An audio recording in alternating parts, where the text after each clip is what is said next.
Hello बच्चों, प्यारे बच्चों। आज हम कक्षा सप्तमी की संस्कृत की पाठ्य पुस्तक रुचिरा द्वितीय भाग का पंचमें पाठ पढ़ने जा रहे हैं। पाठ का नाम है सदाचार है यानी सदाचार। पहला श्लोक है, आलस्यम ही मनुष्याणां शरीरस्थो महान रिपुः नास्त्युद्यम समो बंधुः कृत्वा यम नावसीदति। आलस्यम ही यानी आलस्य ही, मनुष्याणां मनुष्यों के, शरीरस्थों शरीर में स्थित, महान रिपुः महान यानी सबसे बड़ा, रिपुः का अर्थ शत्रु है। कहता है कि आलस्य मनुष्यों के शरीर में स्थित सबसे बड़ा शत्रु है, सबसे बड़ा दुश्मन है। आगे कहता है नास्ति उद्यम समो, नास्ति उद्यम समो इसका संधि विच्छेद करेंगे, न प्लस अस्ति प्लस उद्यम समो। न का अर्थ नहीं, अस्ति का अर्थ है, तो नास्ति का अर्थ हो जाएगा नहीं है। क्या नहीं है? उद्यम समो, उद्यम यानी परिश्रम के, समो समान, बंधु यानी मित्र। कहता है कि परिश्रम के समान कोई मित्र नहीं है। कृत्वा यम नावसीदति, कृत्वा यानी करके, यम जिसे, जिसे करके, किसे करके? परिश्रम करके। नावसीदति, न प्लस अवसीदति इस तरीके से विच्छेद करेंगे, न का अर्थ नहीं, अवसीदति का अर्थ दुखी होता है, तो नावसीदति का अर्थ हो जाएगा दुखी नहीं होता है। जिसे करके यानी परिश्रम को करके मनुष्य कभी दुखी नहीं होता है, और परिश्रम के समान कोई दूसरा मित्र नहीं है। श्लोक नंबर 2 में कहता है, स्वः कार्यम अद्य कुर्वेत पूर्वाह्ने चाप्राह्निकम न ही प्रतीक्षते मृत्युः कृतमस्य न वा कृतम्। स्व यानी कल के, कार्यम, कार्यम यानी काम को, अद्य आज, कुर्वीत करना चाहिए। जो कार्यम अद्य शब्द है इसका संधि विच्छेद कर लेंगे, कार्यम प्लस अद्य, कार्यम यानी काम को, अद्य आज। कहता है कि कल के काम को आज करना चाहिए। पूर्वाह्ने यानी दोपहर से पहले, चाप्राह्निकम, च प्लस आप्राह्निकम इस तरीके से विच्छेद करेंगे, च का अर्थ है और, च का अर्थ लेंगे पूर्वाह्ने शब्द से पहले। आप्राह्निकम का अर्थ है दोपहर के बाद का। कहता है कि दोपहर के बाद का काम पूर्वाह्ने यानी दोपहर से पहले करना चाहिए। आगे कहता है न ही प्रतीक्षते, न ही यानी नहीं, प्रतीक्षते इंतजार करती है, कौन? मृत्यु, मृत्यु। किसका? कृतम अस्य न वा कृतम, कृतम अस्य इसका विच्छेद करें, कृतम प्लस अस्य, अस्य यानी इसने, कृतम कर लिया है यानी कार्य कर लिया है, न नहीं, न का अर्थ लेंगे अगले कृतम शब्द के साथ में, वा का अर्थ है अथवा, और न का अर्थ लेना है कृतम के साथ में, तो न कृतम का अर्थ हो जाएगा नहीं किया है। कहता है कि मृत्यु इंतजार नहीं करती है कि इसने कार्य किया है अथवा नहीं किया है, तो इसलिए आने वाले कल का कार्य आज कर लेना चाहिए, दोपहर के बाद करने योग्य कार्य को दोपहर से पहले करना चाहिए। अगला श्लोक नंबर 3 देखें। कहता है सत्यम बुर्यात प्रियम बुर्यात न बुर्यात सत्यम प्रियम प्रियम च नानरीतम बुर्यात ऐसा धर्म है स्नातन है। सत्यम यानी सच, बुर्यात बोलना चाहिए, प्रियम बुर्यात, प्रियम यानी प्रिय मीठा, बुर्यात बोलना चाहिए, न बुर्यात नहीं बोलना चाहिए। क्या नहीं बोलना चाहिए? सत्यम प्रियम, सत्यम प्रियम इसका संधि विच्छेद करेंगे, सत्यम प्लस अप्रियम, जो सत्यम मैं के अंदर जो अ है उसको अलग कर लेंगे, तो अप्रियम एक शब्द बनेगा और एक शब्द बनेगा सत्यम। कहता है कि सच नहीं बोलना चाहिए। कैसा सच नहीं बोलना चाहिए? अप्रियम, अप्रियम यानी अप्रिय, कड़वा, कड़वा सच नहीं बोलना चाहिए। सच बोलना चाहिए और प्रिय बोलना चाहिए, मीठा बोलना चाहिए, लेकिन कड़वा सच नहीं बोलना चाहिए। आगे कहता है प्रियम च नानरीतम, प्रियम च, प्रियम का अर्थ है प्रिय यानी अच्छा, च का अर्थ है और, च का अर्थ लेंगे प्रियम शब्द से पहले। नानरीतम, नानरीतम का संधि विच्छेद करेंगे, न प्लस अनरीतम, न का अर्थ लेंगे बुर्यात के साथ में, न बुर्यात यानी नहीं बोलना चाहिए। क्या नहीं बोलना चाहिए? अनरीतम यानी झूठ। कहता है और प्रिय लगने वाला, अच्छा लगने वाला झूठ नहीं बोलना चाहिए। ऐसा धर्म स्नातन है, ऐसा यानी यह धर्म है, धर्म है, स्नातन है स्नातन, यही स्नातन धर्म है। स्नातन धर्म यहाँ हिंदू धर्म से मतलब नहीं है, इसका मतलब है सदियों से चला आ रहा धर्म है। कहता है कि सच बोलना चाहिए, प्रिय बोलना चाहिए, और अप्रिय सच नहीं बोलना चाहिए यानी कड़वा सच नहीं बोलना चाहिए, और प्रिय लगने वाला झूठ भी नहीं बोलना चाहिए। यही सदियों से चला आ रहा धर्म है। अब श्लोक नंबर 4 देखें। कहता है सर्वदा व्यवहारे सयात औदार्यम सत्यता तथा ऋजुता मृदुता चापी कौटिल्यम न कदाचन। सर्वदा यानी हमेशा, व्यवहारे व्यवहार में, सयात होना चाहिए। क्या होना चाहिए? आगे कहता है औदार्यम यानी उदारता, सत्यता यानी सच्चाई। कहता है कि मनुष्य के व्यवहार में हमेशा उदारता और सच्चाई होनी चाहिए। तथा यानी उसी प्रकार। ऋजुता का अर्थ होता है सरलता। मृदुता का अर्थ है कोमलता, सॉफ्टनेस। चापी, च प्लस अपी इस तरीके से विच्छेद करेंगे। च का अर्थ है और, च का अर्थ लेंगे मृदुता से पहले, अपी का अर्थ भी। कहता है कि उसी प्रकार सरलता और कोमलता भी होनी चाहिए। कौटिल्यम न कदाचन, कौटिल्यम का अर्थ कुटिलता यानी कठोरता, न का अर्थ नहीं, कदाचन कभी भी। कहता है कि कुटिलता यानी कठोरता कभी नहीं होनी चाहिए। कहता है मनुष्य के व्यवहार में हमेशा उदारता और सच्चाई होनी चाहिए, उसी तरह है सरलता और कोमलता भी होनी चाहिए, लेकिन कुटिलता कभी भी नहीं होनी चाहिए, कठोरता मनुष्य के व्यवहार में कभी नहीं होनी चाहिए। अब श्लोक नंबर 5 देखिए। कहता है श्रेष्ठम जनम गुरुम चापी मात्रम पित्रम तथा मनसा कर्मणा वाचा सेवेत सत्यम सदा। श्रेष्ठम जन्म, श्रेष्ठ व्यक्ति की, गुरुम गुरु की, चापी इसका संधि विच्छेद करेंगे च प्लस अपी। च का अर्थ है और, च का अर्थ लेंगे गुरुम शब्द से पहले, अपी का अर्थ है भी। मात्रम पित्रम तथा का अर्थ है वैसे ही, मात्रम पित्रम माता और पिता की। मनसा मन से, कर्मणा कर्म से, वाचा वाणी से, सेवित सेवा करनी चाहिए। सत्यम यानी निरंतर, सदा हमेशा। और सदा शब्द का अर्थ लेंगे श्रेष्ठम शब्द से पहले। कहता है कि हमेशा श्रेष्ठ व्यक्ति की, गुरु की, माता और पिता की मन, कर्म और वाणी से निरंतर सेवा करनी चाहिए। अब श्लोक नंबर 6 देखें। कहता है मित्रेण कलहम कृत्वा न कदापि सुखी जनः इति ज्ञात्वा प्रयासेन तदेव परिवर्जेत।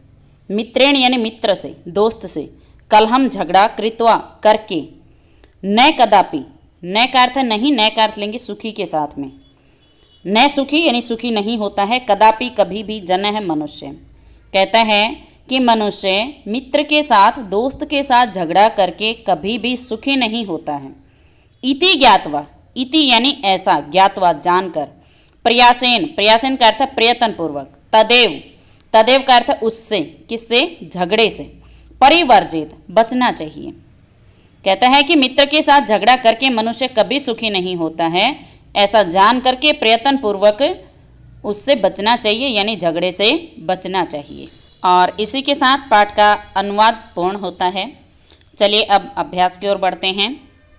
प्रश्न नंबर 1 देखें। कहता है सर्वान श्लोकान सस्वरम गायत, सभी श्लोकों का सस्वर गायन करें। तो इसे आप स्वयं करेंगे। प्रश्न नंबर 2 है उपयुक्त कथनानाम समक्षम आम, अनुपयुक्त कथनानाम समक्षम न इति लिखत। उपयुक्त यानी सही, कथनानाम समक्षम कथन के सामने, आम यानी हाँ, अनुपयुक्त कथनानाम समक्षम न यानी गलत कथन के सामने, न यानी नहीं लिखें।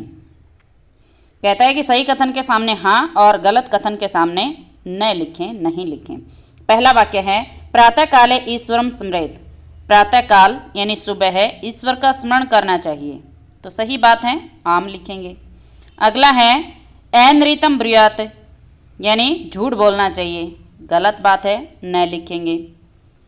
अगला है मनसा श्रेष्ठ जन्म सेवेत, मन से श्रेष्ठ व्यक्ति की सेवा करनी चाहिए, सही बात है, आम लिखेंगे। अगला है मित्रेण कलहम कृत्वा जनः सुखी भवति। मित्र से झगड़ा करके मनुष्य सुखी होता है, बिल्कुल गलत। हमने पढ़ा था कि मित्र से झगड़ा करके मनुष्य कभी भी सुखी नहीं होता है, तो गलत है, न लिखेंगे। अगला है स्वः कार्यम अद्य कुर्वीत, कल के काम को आज कर लेना चाहिए, सही बात है, आम लिखेंगे। अगला प्रश्न है एक पदेन उत्तरत, एक पद में उत्तर दें। पहला है कह न प्रतीक्षते, कौन प्रतीक्षा नहीं करता है, तो उत्तर लिखेंगे मृत्यु। अगला है सत्यता कदा व्यवहारे सयात, यानी सच्चाई व्यवहार में कब होनी चाहिए, तो हमेशा होनी चाहिए, इसके लिए शब्द लिखेंगे सर्वदा। अगला है किम बुर्यात, क्या बोलना चाहिए, तो इसके 2 उत्तर बन सकते हैं, सच बोलना चाहिए, प्रिय बोलना चाहिए, ऐसा हमने श्लोक में पढ़ा था, तो सत्यम भी इसका उत्तर हो सकता है और प्रेम भी इसका उत्तर हो सकता है। अगला है केन सह कलहम कृत्वा नरः सुखी न भवेत, किसके साथ झगड़ा करके मनुष्य सुखी नहीं होता है, तो उत्तर हो जाएगा मित्रेण यानी मित्र के साथ।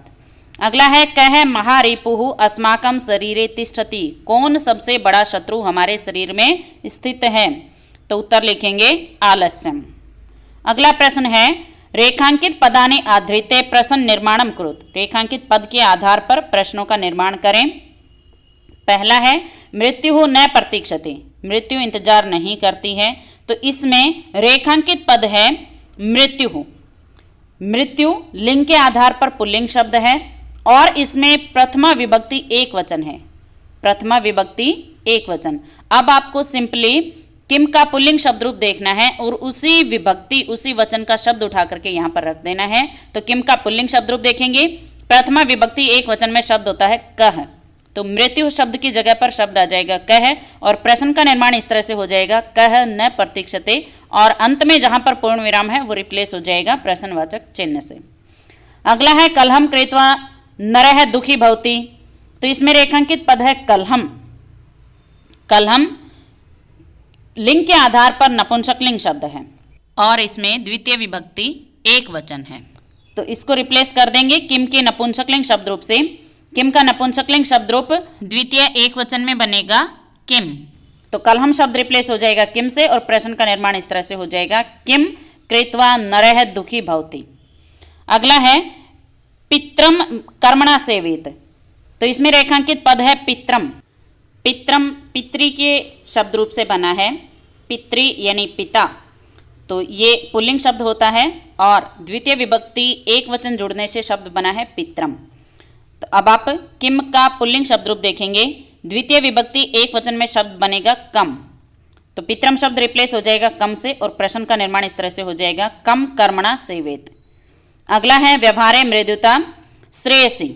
इसमें रेखांकित पद है मृदुता जो लिंग के आधार पर स्त्रीलिंग शब्द है और प्रथमा विभक्ति एक वचन में ऐसा शब्द बनता है। तो अब आप किम का स्त्रीलिंग शब्द रूप देखें, प्रथमा विभक्ति चलती है का के कहा, हमें चाहिए प्रथमा विभक्ति एक वचन, तो प्रथमा एक वचन में शब्द बनेगा का, तो मृदुता शब्द रिप्लेस हो जाएगा का से और प्रश्न का निर्माण इस तरह से हो जाएगा व्यवहारे का श्रेयसी और अंत में आ जाएगा प्रश्नवाचक चिन्ह। अगला है सर्वदा व्यवहारे ऋजुता विधेया। इसमें रेखांकित पद है सर्वदा। जब आप प्रश्न का निर्माण करेंगे तो प्रश्न ऐसे बनेगा कि कब व्यवहार में सरलता होनी चाहिए, तो कब के लिए शब्द होता है कदा, तो ये सर्वदा शब्द रिप्लेस हो जाएगा कदा से और प्रश्न का निर्माण इस तरह से हो जाएगा कदा व्यवहारे ऋजुता विधेया और अंत में आएगा प्रश्नवाचक चिन्ह। अब प्रश्न नंबर 5 देखें, कहता है प्रश्न मध्य त्रीणि क्रियापदानि सन्ति। प्रश्न के बीच में 3 क्रियापद हैं, तानि प्रयुज्य सार्थक वाक्यानि रचयत, उनका प्रयोग करके सार्थक वाक्यों की रचना करें।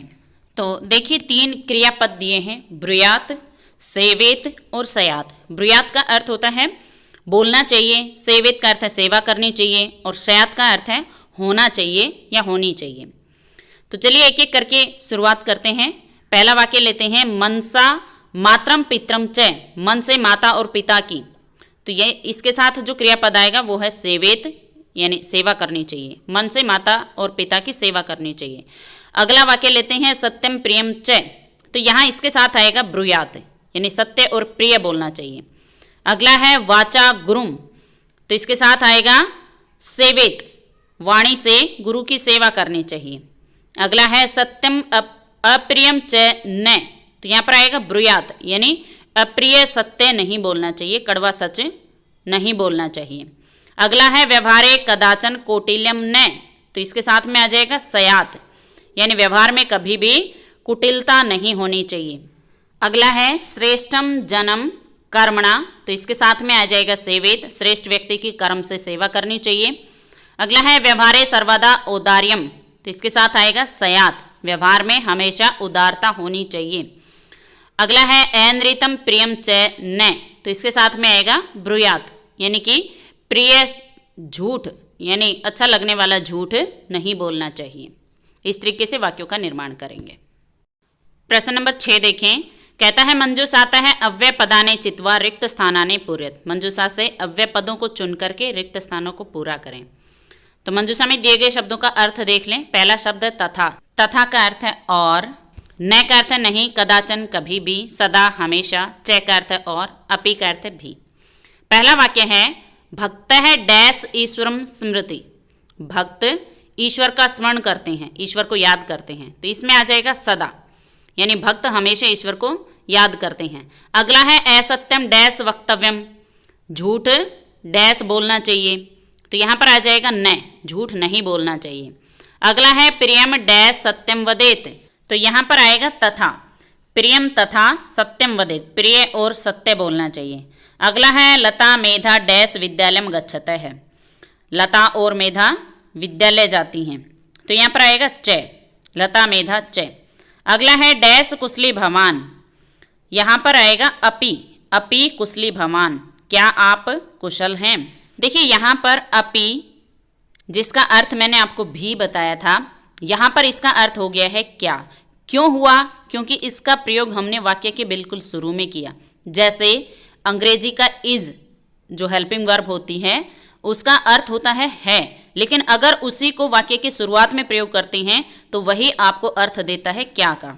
जैसे दिस इज अ बुक, तो यहाँ पर इज है का अर्थ देगा, यह एक पुस्तक है। लेकिन अगर उसी को वाक्य के बिल्कुल शुरू में प्रयोग करेंगे, इज दिस अ बुक, तो वही इज आपको अर्थ देगा क्या का, क्या यह पुस्तक है। वैसा ही अपि के साथ होता है। अगर अपि का प्रयोग वाक्य के बीच में प्रयोग करते हैं आप, तब अपि का अर्थ होता है भी। लेकिन अगर आप वाक्य के बिल्कुल शुरू में, यानी सबसे पहला शब्द ही अगर वाक्य में अपि होता है, तो वो आपको अर्थ देगा क्या का। तो यहाँ पर भी आप देखें, इस वाक्य में कोई भी प्रश्नवाचक शब्द नहीं है, फिर भी प्रश्नवाचक चिन्ह आया है अंत में। तो यहाँ पर अपि क्या का अर्थ दे रहा है, क्योंकि वाक्य के बिल्कुल शुरू में इसका प्रयोग किया हमने, अपि कुशली भवान, क्या आप कुशल हैं। अगला वाक्य है महात्मा गांधी डैश अहिंसा न अत्यजत, तो यहाँ पर आ जाएगा कदाचन, महात्मा गांधी ने कभी भी अहिंसा को नहीं छोड़ा। अब प्रश्न नंबर 7 देखें, कहता है चित्रम दृष्ट्वा मंजूषात पदानि च प्रयुज्य वाक्यानि रचत, चित्र को देख करके मंजूषा से पदों का प्रयोग करके वाक्यों की रचना करें। तो पहले चित्र को ध्यान से देख लें। चित्र किसी क्लासरूम का है, बच्चे बैठे हुए हैं, कुछ नोट कर रहे हैं, लिख रहे हैं, और अध्यापक श्यामपट पर लिख रहा है। तो इसी को देख करके आपको वाक्यों की रचना करनी है। पहले मंजूषा में दिए गए शब्दों का अर्थ देख लें। पहला शब्द लिखति, लिखति का अर्थ लिखता है। अगला है कक्षायाम, जिसका अर्थ कक्षा में। श्यामपट्टे, श्यामपट पर। लिखन्ति, लिख रहे हैं या लिखते हैं। सह का अर्थ है वह। पुस्तिकायाम यानी पुस्तिका में। शिक्षक है शिक्षक। छात्रा है यानी छात्र, अनेक छात्र, ये बहुवचन का शब्द है। अगला है उत्तराणी यानी उत्तर। प्रश्नम, प्रश्न। ते का अर्थ है वे। आप देखेंगे यहाँ पर 2 संज्ञा शब्द हैं और 2 सर्वनाम शब्द हैं। तो शिक्षक है संज्ञा शब्द है, ये एक वचन का शब्द है और प्रथम पुरुष है, तो इसके स्थान पर जो प्रयोग होगा वो होगा सह। और छात्रा, ये भी संज्ञा शब्द है लेकिन बहुवचन है, तो इसके स्थान पर प्रयोग करेंगे हम ते। एक बार संज्ञा शब्द से वाक्य का निर्माण करेंगे, एक बार सर्वनाम शब्द से। और एक चीज़ का ध्यान रखें कि जिस पुरुष और वचन का कर्ता होगा, क्रिया भी उसी पुरुष उसी वचन की होनी चाहिए। जैसे यहाँ पर शिक्षक है, ये प्रथम पुरुष एक वचन है, तो इसके साथ जो क्रिया प्रयोग होगी वो होगी लिखति। और सह, ये भी प्रथम पुरुष एक वचन है, तो इसके साथ में भी लिखति का प्रयोग करेंगे। इसके बाद बात करते हैं छात्रा, यह भी प्रथम पुरुष है लेकिन बहुवचन है, तो इसके साथ में लिखन्ति का प्रयोग करेंगे क्योंकि ये भी प्रथम पुरुष बहुवचन है। इसके अलावा ते के साथ में भी लिखन्ति का ही प्रयोग करेंगे। तो चलिए एक एक करके वाक्यों का निर्माण करते हैं। जैसे शिक्षक को लेकर के हम वाक्य बनाएंगे, तो शिक्षक है श्यामपट्टे लिखति, शिक्षक श्यामपट पर लिखता है। फिर शिक्षक के स्थान पर सह का प्रयोग करके वाक्य का निर्माण करेंगे, तो सह श्यामपट्टे प्रश्नम लिखति, वह श्यामपट पर प्रश्न लिखता है। फिर इसके बाद छात्रा को लेकर के वाक्य का निर्माण करेंगे, छात्रा कक्षायाम लिखन्ति। फिर एक बार छात्रा के स्थान पर ते का प्रयोग करके वाक्य का निर्माण कर देंगे, ते पुस्तिकायाम उत्तराणि लिखन्ति, वे पुस्तिका में उत्तर लिख रहे हैं। तो इस तरीके से 4 वाक्यों का यहाँ पर जगह दी हुई है, तो 4 वाक्यों का निर्माण आपको कम से कम करना है। और इसी के साथ पाठ का अभ्यास पूर्ण होता है। अगर किसी बच्चे को किसी भी तरह का कोई डाउट होता है तो वो अपना डाउट कमेंट बॉक्स में लिख करके पूछ सकता है, उसका जवाब ज़रूर दिया जाएगा। वीडियो देखने के लिए आप सभी का बहुत बहुत धन्यवाद।